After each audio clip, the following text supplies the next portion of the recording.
Big Zay. Morning, Brad. Morning, boys. What's going on?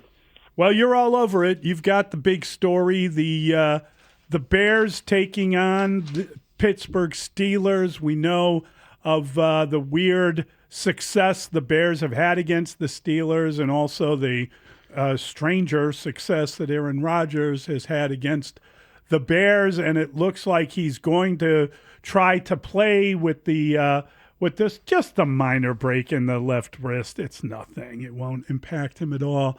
They want to make sure he's comfortable. He's scheduled to practice today. Man, he was his trolling self, I thought, yesterday, as he talked about Chicago and the great rivalry and how he changed it, etc. I don't know. There's always going to be drama with that guy, so it doesn't surprise me. But what was your takeaway from all that you heard yesterday up at Hallis Hall? Yeah, I think for starters with Rodgers, it sounds like he'll maybe try to be limited in practice today, or perhaps better than that, and we'll see where it goes from there. I wouldn't expect final word on Rodgers' availability at the absolute soonest comes Friday afternoon, right? Maybe they take it up to game time. I don't know. Whether he plays or not, he doesn't move around like he used to, not even close. Mason Rudolph doesn't move around real well. I don't understand the idea that the Steelers' offense is going to change a whole lot. Rodgers perhaps gets the ball out a little bit quicker than Rudolph or anyone else that plays the position on the planet, but I don't know that that's going to necessarily change how you go about your defensive plan. Notable yesterday that the top three linebackers missed practice. T.J. Edwards still out. Tremaine Edmonds with a groin yesterday, and Noah Sewell with an elbow injury. Potentially cause for concern, but the first thing I do when I see a guy pop up on the injury report that I didn't see hurt in the game is, okay, well, did I miss something? How much did he play in the game? Edmonds was on the field for every defensive snap at Minnesota, and Noah Sewell was out there for 53 of 55. So I'm going to be glass half full, optimistic about their situations here on Thursday morning as we hopefully get a little bit more information early this afternoon. And Brad, I know what you're saying about Rodgers, but I think the difference is not just in the release or the offense, but the accuracy and the judgment, and that you're more dangerous as a passing game if you have a guy who knows exactly where he wants the ball to go and can get it there with more frequency. That'll be interesting to see how that unfolds. Well, I agree, but people have asked how does the offense change? Well, they're not changing the offense. No, they're not going to change. They're not going to change schematically how they're going to attack the Bears. I don't think that's an issue. I am curious what you think. You talked about the injury report. Jaylon Johnson, Kyler Gordon. If you had, an educated guess on which guy would be more likely to come back first, can you make one? Do you know enough to do that? Because I'd be surprised if both come back on Sunday, and I wonder if the difference is Jaylon Johnson coming back from surgery, Kyler Gordon injury. What do you think? I don't know that we know enough. I'm not going to be surprised by anything. So if they're somehow both out there Sunday, I'm not going to be surprised. But I feel like too often we sort of play this guessing game with injuries, and that's like trying to put together a puzzle, and 2/3 of the pieces or more are missing. It's really hard to do. But here's what we won't. Here's another thing we won't know. They've got data for both of these guys in terms of how they move on the field. Okay, they track that stuff all the time.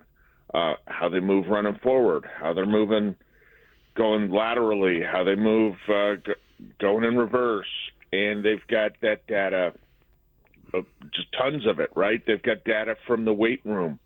How strong is this body part? And they can compare all of this to where they were pre-injury to where they were, when they're known to be healthy, and get an idea of where they're at. So they hopefully can be in a position where they do return, that they don't feel like there's a heightened risk of re-injury, which certainly has happened with Gordon, with Johnson. At least the player tried to say it was, unrelated to the first injury that cost him, all of training camp and preseason. Who knows? I just know they've both missed a ton of time, and the Bears certainly want to be on the conservative side of bringing them back with 7 games to go. Like don't rush them back if you want them for the stretch run without feeling really good about them. Yeah, it's good stuff. I would say, Brad, that when it comes to the injury report, especially on a Wednesday, we've learned to hold judgment till later in the week. Is there anybody on this list, and I'm not talking about the rest guys, but I'm curious, is there anybody that surprised you on the injured list? Did you know about Dahlman with the knee? Are you surprised that Stevenson was able to be limited? Do you think Brisker could be out if he's out? I mean, is there any of these injuries that is surprising you at all that you'll be looking closer at today?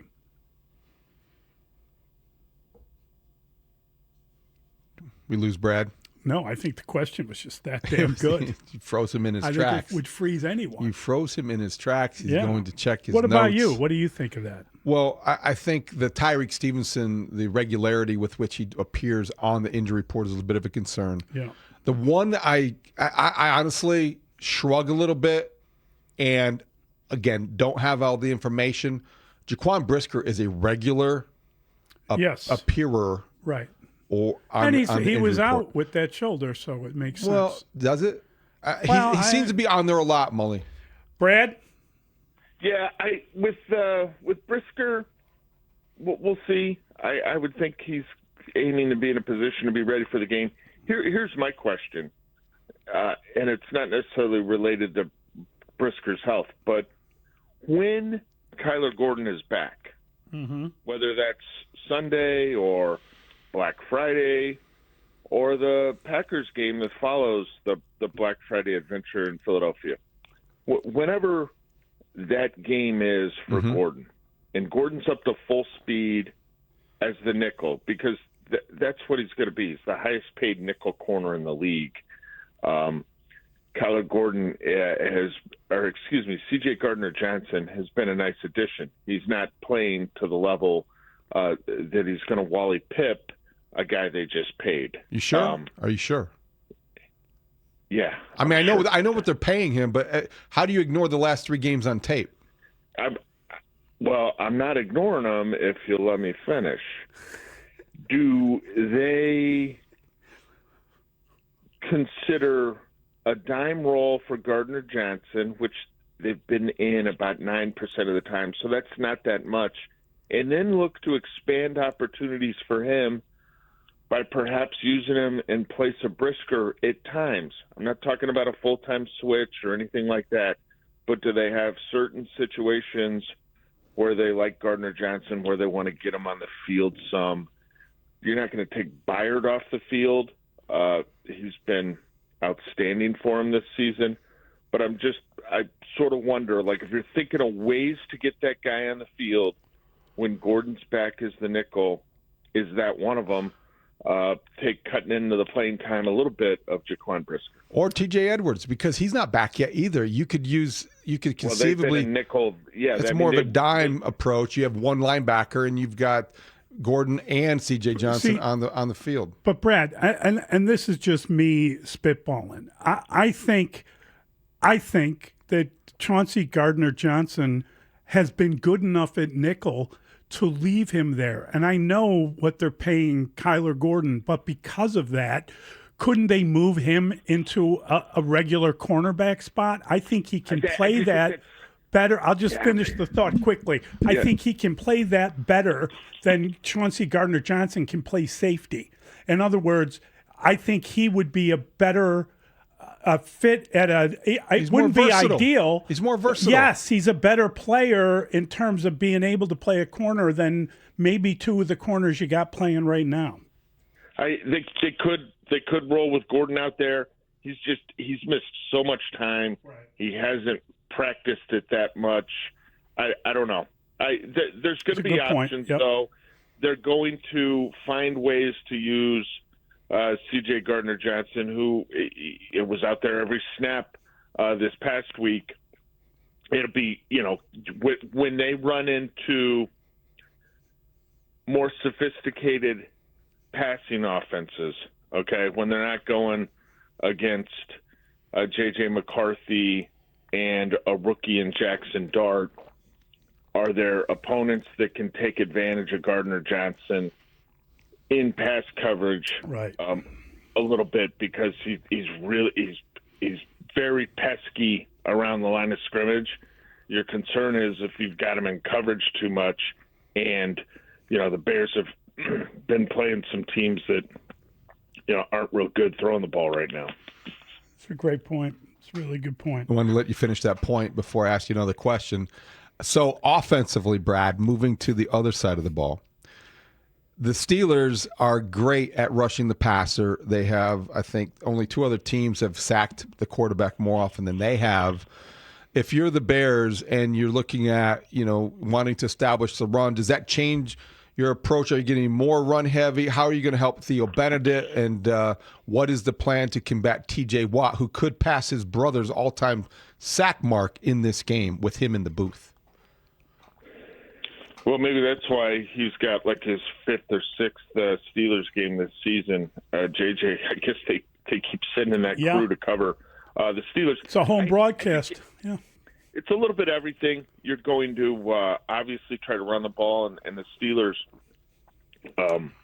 haven't been great against the run this season.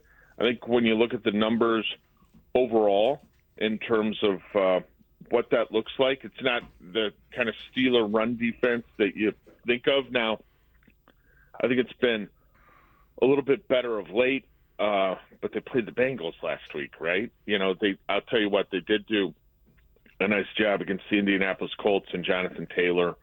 So you're going to run the ball. You're going to slide protect or give some chip help to Theo. You may have to do that at times with, Darnell Wright based on what the defense presents in front of you, because you're right. They get after the quarterback, and they got a lot of different guys that can do it. Nick Herbig, Wisconsin guy, has been fantastic this season. They've got Alex Highsmith.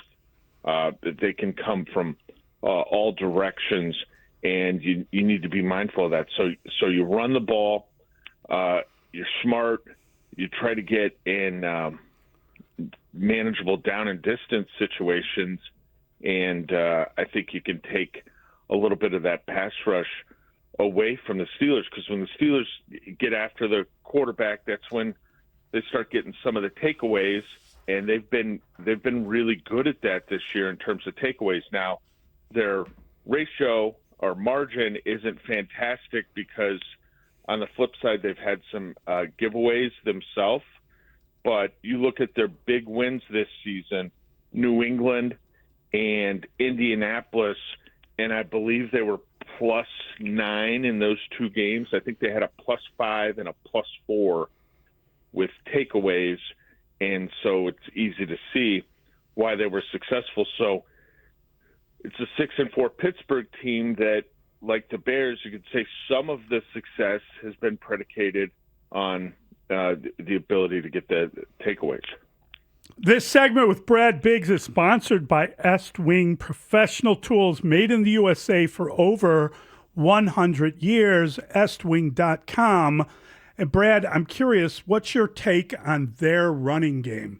You think of the Steelers as a defensive running football team that can score points, but they're not running in the same fashion they have in previous years.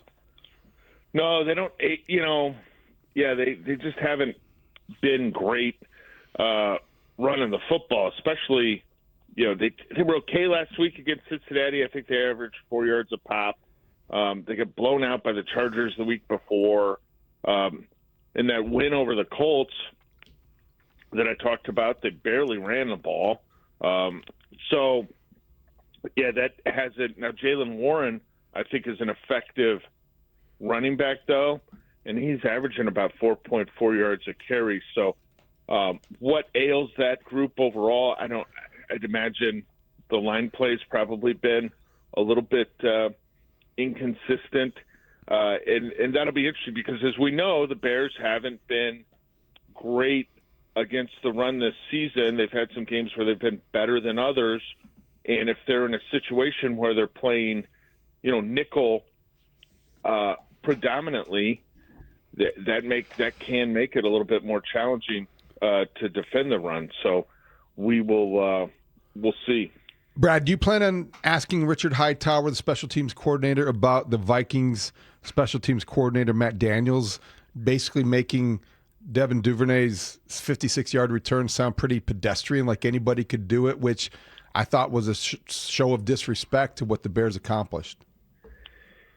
Yeah, I don't know that I'll ask about that. I think the way it was blocked up, Duvernay didn't have to do anything special, and that's not a knock on Duvernay. I think what that does is it underscores the fact that the special teams is 11 on 11, and the other 10 really did a nice job of setting the situation up for Duvernay. So the problem for the Vikings special teams coach is he had his 11 guys were kind of washed out of that play. If, say, 3 of them aren't, maybe it's a 27-yard return, not a 56-yard return. So, that quote was a little odd, but I don't. I'm focused on the Steelers, and they got 7 games ahead of them in a big spot. What a special teams coach says in another place. I've got way more on my plate today than I can handle that, I think.